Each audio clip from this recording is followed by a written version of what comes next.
Hey guys, I'm Larry Casilla from Ammo NYC here with Capital One Auto Navigator to talk about the step-by-step process for properly cleaning and maintaining the leather in your car.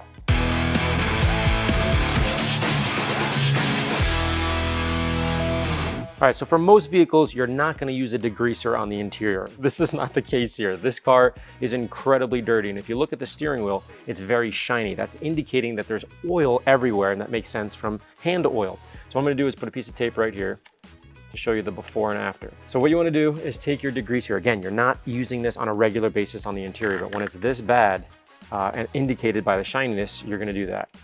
So take a towel and we spray all-purpose cleaner on the steering wheel. Then we go in with a short hair brush. You can agitate. Now the goal here is you're gonna see that shininess go away, the slipperiness be dissolved by using a degreaser. And again, degreasers are typically higher pHs, and higher pHs remove oils and greases and lipids.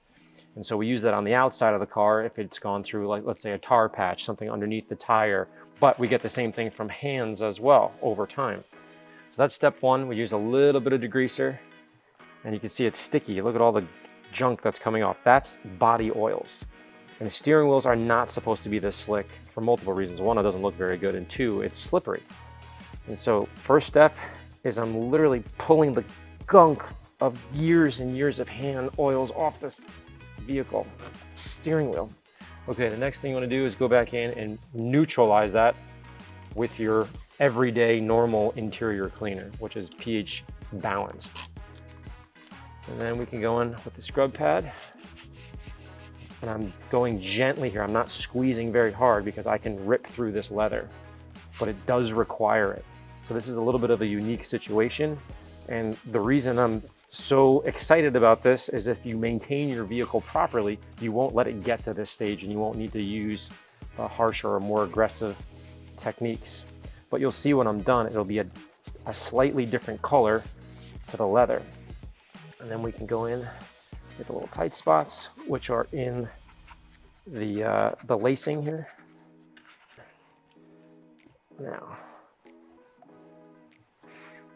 Now as I take this off, now there is a distinctive line between before and after. That's the way that the steering wheels are supposed to look and feel. There's a smooth, kind of a little bit of tactile grippiness to it. That's normal leather. This is just compacted with so much body oils that it's super slick and not something you want on the inside of a car. When it comes to cleaning and protecting your leather, regular maintenance is the key to success. However, if it does get into a condition that requires a little bit more aggressive behavior, we have three methods to do that. The first one is just a towel and a cleaner. The second one is a scrub brush. And the third is a scrub pad that is very, very aggressive. At the end of the day, make sure you clean and maintain your car on a regular basis and you'll be in great shape for a long time to come.